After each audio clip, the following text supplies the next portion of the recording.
Vous allez nous parler aujourd'hui de cellulite, absolument pas de cellulite adipeuse qui est la plus connue effectivement, mais de cellulite, une cellulite bien plus dangereuse qui est la cellulite infectieuse. Oui, alors la cellulite, on pense tout de suite à la cellulite, la peau d'orange. La cellulite, il y a le suffixe -ite, donc ça veut dire inflammation, mais là c'est la cellulite infectieuse, donc il y a une inflammation, mais il y a une inflammation infectieuse, c'est ce qu'on appelle, on a tous entendu parler de l'érésipèle par exemple, qui est une des cellulites. On a tous entendu parler de l'érésipèle. De l'érésipèle, non, on n'a pas tous entendu parler de l'érésipèle. Enfin en tout cas, alors aujourd'hui, vous allez tous entendre parler de l'érésipèle, qui est une des cellulites, mais c'est quoi? C'est l'inflammation et l'infection de la peau, des tissus sous la peau, donc des tissus sous-cutanés, et ça creuse encore plus profondément puisque ça va diffuser, c'est tout le risque, ça va diffuser au niveau de la graisse qui est dans les tissus et sous les tissus sous-cutanés, et ça peut même s'infiltrer dans les espaces entre les organes, et la médiastinite, qui sont des mots là aussi un peu compliqués pour dire que le médiastin, c'est ce qu'on a au niveau du thorax, et entre le cœur, entre les poumons, il y a de l'espace, et quand il y a une cellulite, quand il y a une infection, eh bien les bactéries vont aller s'infiltrer dans ces espaces-là.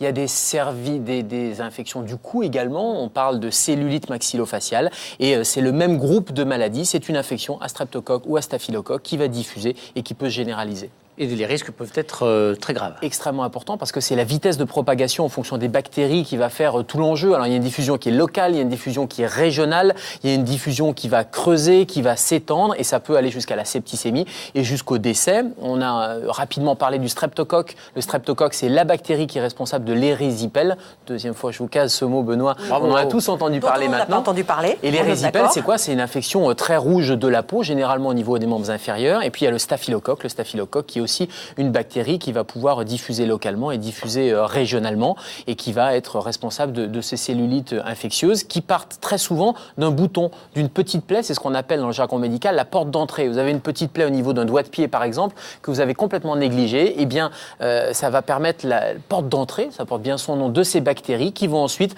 diffuser, et vous vous retrouvez quelques jours après avec un placard rouge, chaud, douloureux, et avec la peau qui est extrêmement tendue. Donc on a quelques images.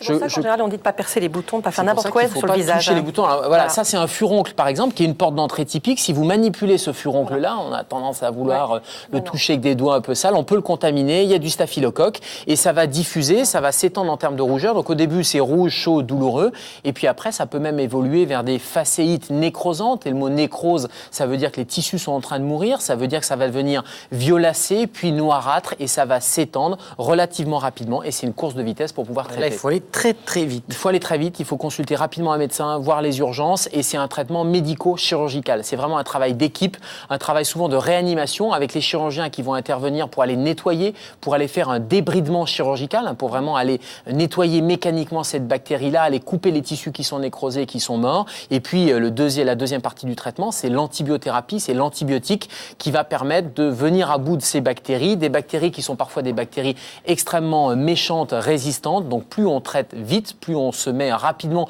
sous antibiotiques, plus on va avoir des chances de prendre de vitesse la bactérie et la diffusion. Et ça, c'est fondamental, tout en traitant la porte d'entrée. Je vous interromps une seconde pour vous dire qu'on avait consacré un reportage à une cellulite cervico-faciale il y a quelques temps. On vous la remettra. Avec des images impressionnantes. Des images très impressionnantes. On vous mettra ça sur la une du bonjour allodocteur.fr. Des choses toutes bêtes. J'ai amené des marqueurs. J'ai amené des marqueurs parce que c'est ce qu'on va faire aussi. On va, nous, rapidement aux urgences, on hospitalise les patients. Quand on n'est pas à un stade de facéite nécrosante ou de cellulite extrêmement extensive, on va essayer de juger, de jauger la rapidité d'évolution. Et donc, on va utiliser les marqueurs, et vous pouvez le faire à la maison aussi, pour pouvoir dessiner les contours. Vous avez un petit bouton, ça devient un petit peu rouge, vous avez l'impression que ça bouge, que ça s'étend. Vous pouvez très bien dessiner le contour autour de la peau et voir si en quelques heures les choses évoluent, si le lendemain les choses évoluent. Et si ça augmente en termes de superficie, il faut effectivement consulter rapidement. Donc c'est un petit moyen tout bête que nous on va utiliser à l'hôpital aussi. Alors deux questions. Un, c'est infectieux, donc est-ce que c'est contagieux? Et deux, comment est-ce qu'on l'évite?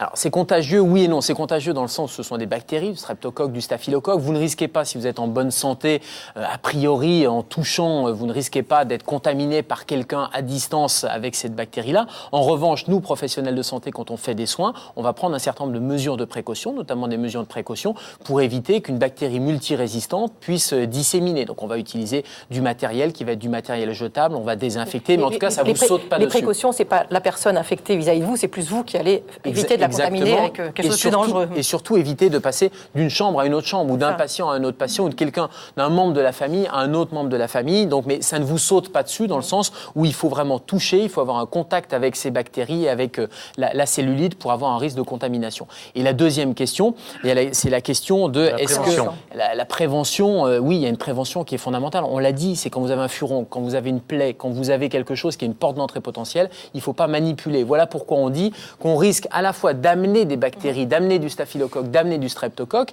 mais le fait même avec un furon d'aller le percer, eh bien, il y a déjà du staphylocoque. On a tous sur la peau des bactéries et le fait d'aller manipuler, ça va générer une inflammation, ça va générer un afflux de médiateurs de l'inflammation, un afflux sanguin, et là, ça peut entraîner une diffusion locale et une diffusion générale. Donc la prévention, c'est fondamental de ne pas manipuler. Toute plaie, ça doit se désinfecter. Quand on dit de désinfecter, c'est l'eau et le savon. Tout simplement, en frottant, ça va permettre de décoller les bactéries. Et ensuite, quand on va rincer, ça va éliminer ces bactéries. Donc ça, c'est important de le faire à l'eau, au savon, et ensuite d'appliquer un antiseptique. Antiseptique, et je le dis souvent quand on parle des plaies, quand on parle des hémorragies, un antiseptique qui n'est pas coloré.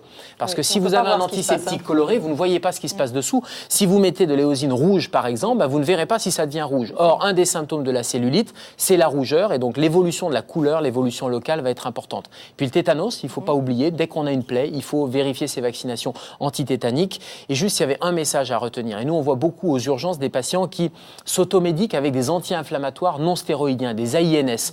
Vous avez mal à la gorge, ou vous avez un problème ORL, ou vous avez un problème dentaire, et les gens prennent très souvent de l'ibuprofène un peu en automédication. Et ça, c'est dramatique parce que s'il y a un problème infectieux, avec les anti-inflammatoires non stéroïdiens, ça risque de faire flamber, comme on dit dans notre expression, et c'est une bonne expression parce que ça prend de vitesse complètement le système immunitaire, et des anti-inflammatoires, s'il n'y a pas de couverture antibiotique, voilà pourquoi on prescrit des anti-inflammatoires, mais on donne toujours en parallèle des antibiotiques, parce que les anti-inflammatoires peuvent faire galoper, peuvent faire diffuser une infection. Donc pas d'automédication avec les anti-inflammatoires non stéroïdiens. Quand on vous prescrit les deux, vous prenez les deux. Exactement, c'est pas à la carte, surtout si on a une maladie un peu immunodéprimante, si on est diabétique, si on est sous corticoïdes, on ne le sait pas assez, mais les corticoïdes, la corticothérapie, ça diminue le système immunitaire. Donc là aussi, c'est un facteur de risque supplémentaire. Merci Gérald.